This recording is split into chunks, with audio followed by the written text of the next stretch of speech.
Hey everybody, welcome back to Dad Talk today. I am your host, Eric Carroll, and we are live in Washington, D.C. at CPAC 2020 with Mr. Steve Baldwin. How you doing today, my man? I'm doing great. What's it, Dad Talk?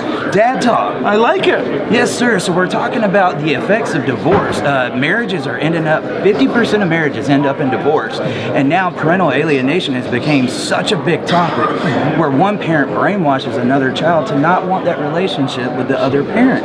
And what we're seeing inside of family courts is a back and forth battle that doesn't necessarily have to be. We believe that if two parents can come together and make a child, they can come together and parent a child. So we're trying to get some type of legislation or reform for equal share parenting, so we can have a little bit of more of a level playing field. Right, I agree. I agree. Man. Well, like a lot of things we see changing in America now, there's the old ways things used to be done.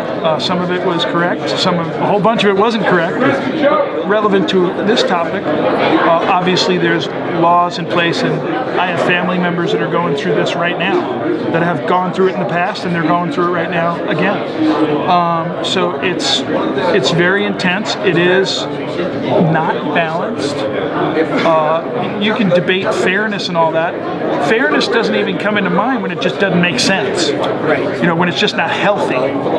The only trick here is, and I know this again through friends of mine that have gone through it, you have to be careful with wanting this balance you're suggesting, but there's mental illness in the picture. There's something that's going to hurt the children because of alcoholism.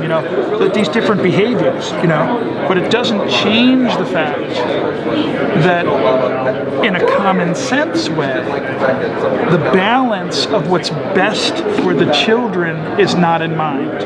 It's not being said. That's where the law needs to be corrected. I would agree. And parental alienation, it is a mental issue. We're talking about somebody here that's probably, there's a reason, they feel threatened by that other parent's existence. And if we could get parental alienation recognized, we're not saying we don't want that other parent in the child's life, but let's get it diagnosed so we can get them some help. That's what we need. We need to recognize it and start giving a solution. So, you have so many Americans that are talking about, taking the children away from the parents and all these other different situations, right?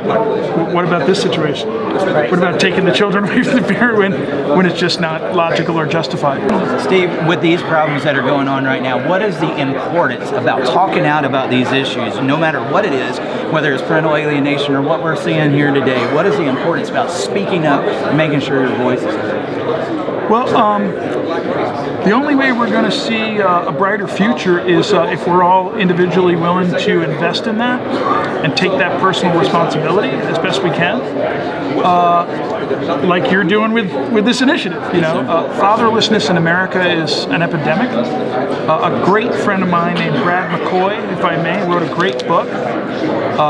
It's called Culture of the Few. It's a faith-based book, but it's about fatherlessness.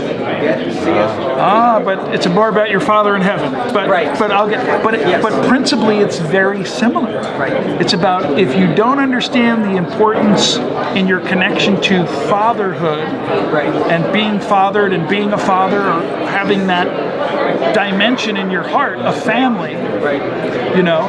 So again, it's a wonderful book. It's by Brad McCoy. It's called Culture of the Few. It's amazing. It's about the fatherlessness problem as well. Thank you for your work, guys.